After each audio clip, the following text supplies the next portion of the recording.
If we're all gonna listen to music, if you're gonna try to run away from the news, you're gonna hear me at the club.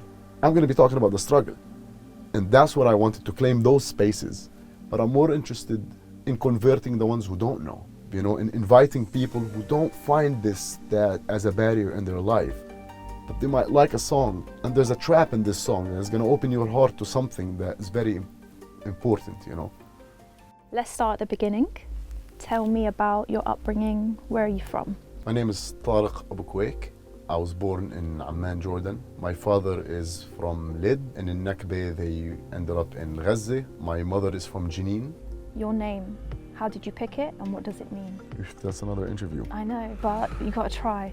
My name Far3i comes from, it's a name that always evolved over time as well with me. Like the way I view it, I really believe in individualism, and I really believe in the group, and I don't want to have to choose.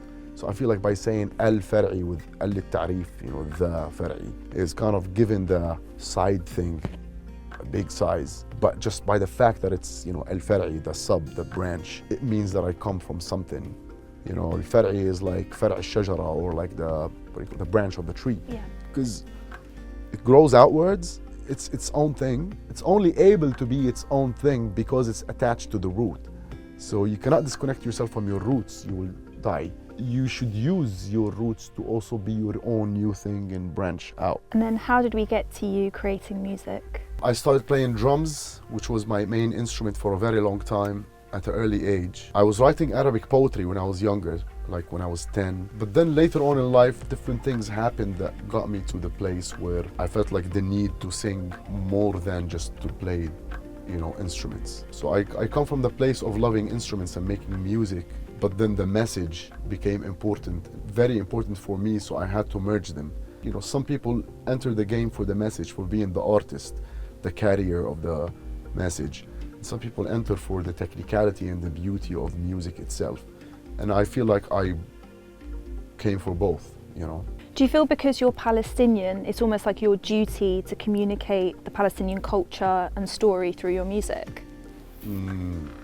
That's always the trickiest question. I came in for the music itself, right? It could be instrumental music, right? I could have been an artist that doesn't have lyrics. And so the question of the message becomes even way more difficult to analyze. But as far as the idea of like amplifying voices or, you know, the duty, the first duty was for myself. I felt like if these are real emotions that I'm feeling, then that's me announcing to the world that, listen, those ideas, not only I believe in them, I sing them. It's like I'm amplifying my own voice, and I'm singing to the silent majority more than the active players, activists, journalists, you know, freedom fighters, politicians, whatever you want to call them, who are actively working on the Palestinian struggle, which is getting to the point of self-determination, you know, freeing ourselves from the occupation, giving a right to return to all the refugees of Palestinians. It's almost like I want to sing for the majority that I grew up feeling like, oh, our story is gonna keep being even more marginalized, kind of almost like a conspiring against it, and it's even difficult for the ones who support us. You know, like life became harder for someone who supports Palestine, unfortunately, you know. How? By censorship, practice of power, when the Israeli occupation puts very tough conditions, you know, making it harder for everyone who supports Palestine, of course, specifically for Palestinians. That's where it starts. It's a constant hope that you would actually make change rather than a claim. I do not claim that I am helping by singing about it. So first I did it for my own soul and mental health. It's like, how can I, if music is honest? Maybe I did it for the sake of music. Maybe I love music so much that I want music to be honest. It's very difficult to ignore those emotions. There is a different school of thinking about it and saying like we go to music to forget our daily struggle, so make it happy. And I respect the school, but it's not mine, you know what I mean? Like I'm the other argument. If we're all gonna listen to music, if you're gonna try to run away from the news, you're gonna hear me at the club. I'm gonna be talking about the struggle.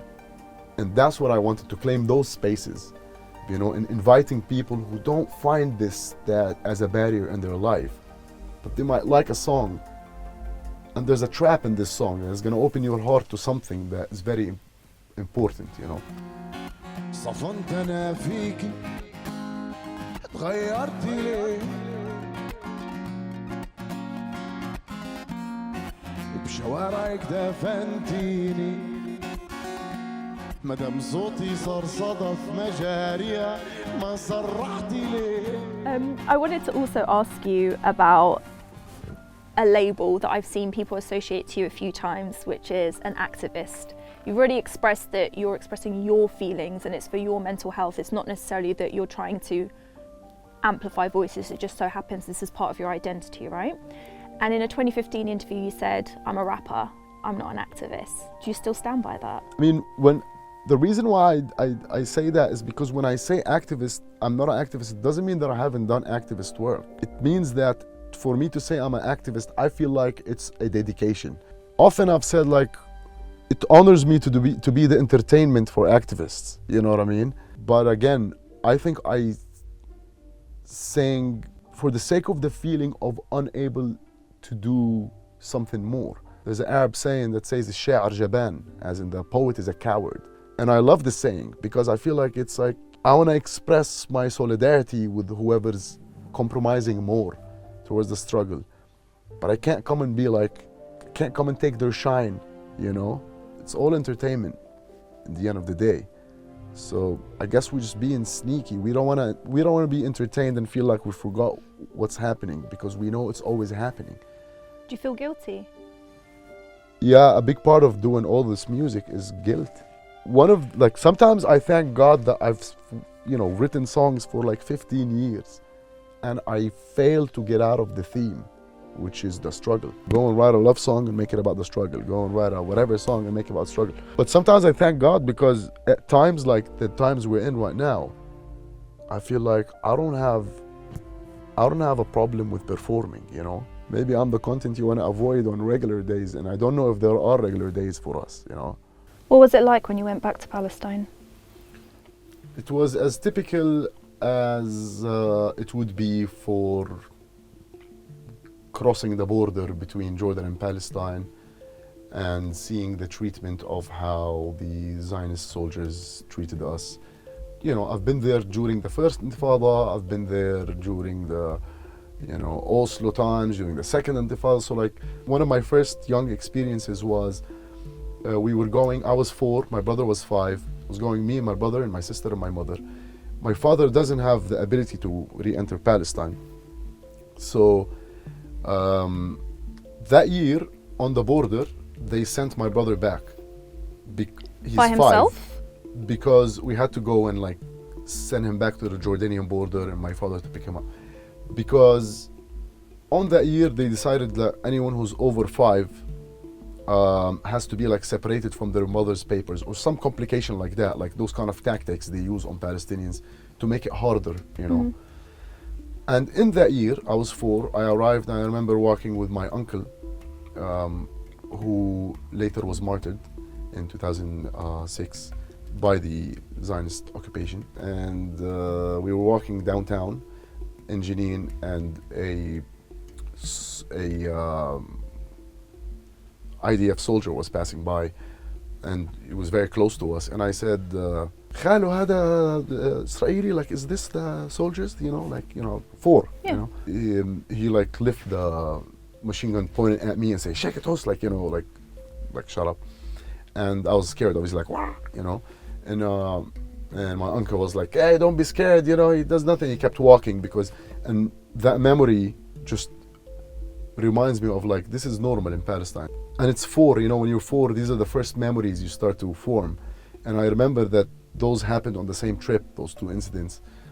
And I guess it was my, me meeting the occupation as a kid who grew up in Amman. Had I grew up in the West Bank, I've probably noticed it even at an earlier age, you know.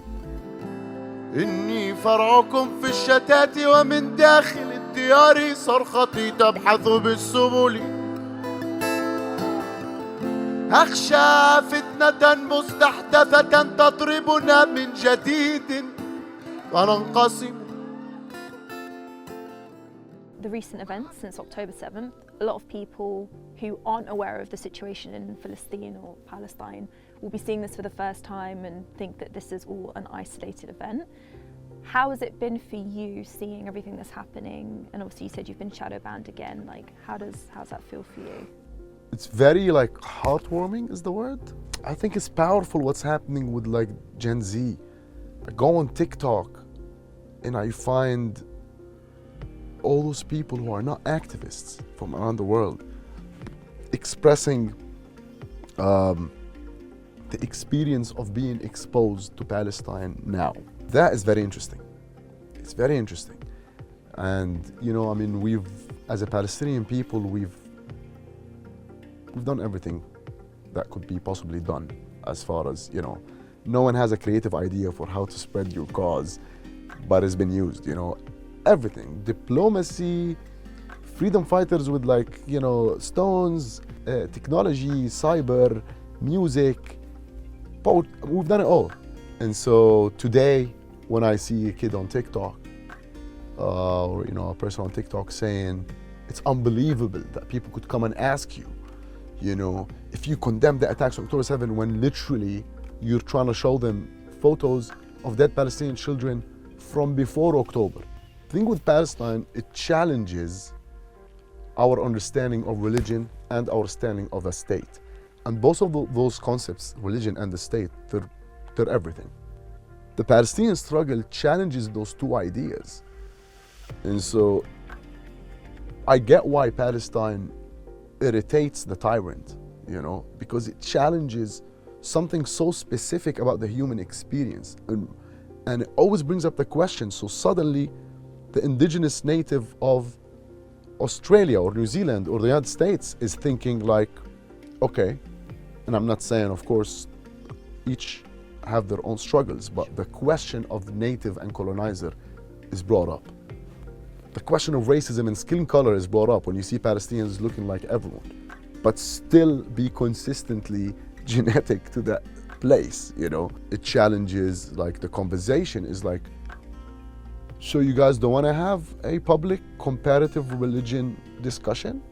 I mean, you've created a state with a claim that talks about the Jewish people, which of course I don't think it represents the Jewish people, but that's the claim of that state publicly, and it's supported by all of the secular states, or claiming to be secular. And you want to come to what they call Middle East, you know, the West Asian bit where, you know, where the stories of, the father of the prophets, Abraham alayhi salam, and all the ones that came after alayhi salam, all of them, Moses, Jesus, and Muhammad, have, you know, had significant stories in the narrative in which the people follow today. And you don't want to have the conversation about religion, you know, and then they want to come and, you know, tell us like Abraham Accords and bring it in a completely like you're not even talking about this with me. You're not talking to me as the people of the land. It will save the world if we keep reminding the people like that Palestine, it's not the end goal. It's the tip of the iceberg. That's why it irritates the tyrant. Because once Palestine is free, you're gonna have to have all of the conversations about what happened in Africa, what's happening in Asia, and of course they're happening in parallel, but this is significant. There's a Western watchdog on the Arab land, and it drives literally the powers that deprive a lot of groups in the world from their own resources and their basic rights. So yeah, it's a conversation. Why would I not have it in my music, you know? If I'm already like rebellious by nature, and I like everything from rebellious Arab music, nationalistic music, to like sha'bi, underground music, to punk, to hip hop, to every sort of rebellious thing, ska, you know, of course I will have Palestine in my songs. Yeah. I think I've finished the interview. No. That was a good thing to end on, but I'm not going to let you leave there. وحوضت راضيك ثم صرت طعميك يا خيال I wanted to talk to you about a few artists who've made some songs since the events of October 7th, trying to do their bit, whether it's to raise money or raise awareness. In some of the comment sections, I've seen people criticise these artists saying you're chasing clout, or you're just, you know, trying to release music in the hope of getting more views, more followers, whatever it is.